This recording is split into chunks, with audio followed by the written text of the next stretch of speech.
శ్రీరామనవమి నాడు పగటిపూట సీతారామ కళ్యాణం చేసుకుని సాయంత్రం పూట శ్రీరాముణ్ణి ఊరేగించుకోవడం తరతరాలుగా మనకు సాంప్రదాయంగా వస్తూ ఉన్నది.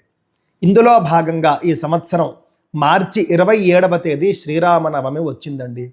గుంటూరు మహానగరంలో శ్రీరామ ఉత్సవ సమితి వారు సాయంత్రం 4 గంటలకు భారీ శోభాయాత్రను నిర్వహిస్తూ ఉన్నారు. వారు ఏటా నిర్వహించేటటువంటి శోభాయాత్ర ఇది 9వది. దృష్టిలో పెట్టుకోండి. సాయంత్రం 4 గంటలకు పాత గుంటూరు మణి హోటల్ సెంటర్లో ఉన్నటువంటి శ్రీదేవి భూదేవి సమేత శ్రీ వెంకటేశ్వర స్వామి వారి ఆలయం నుండి ఈ యొక్క శోభాయాత్ర ప్రారంభమవుతుంది. అక్కడి నుండి ప్రారంభమయ్యి గోరంట్లలో ఉన్నటువంటి శ్రీ పద్మావతి సమేత వెంకటేశ్వర స్వామి వారి ఆలయం వరకు ఈ శోభాయాత్ర కొనసాగనుంది. వేలాదిగా తరలి రావాలి ఈ యొక్క శోభాయాత్రకు. ఎందుకు అనంటే హిందువుల యొక్క బలాన్ని చాటేటటువంటి అపురూప సందర్భాలు ఇవి. తప్పక సద్వినియోగం చేసుకోండి.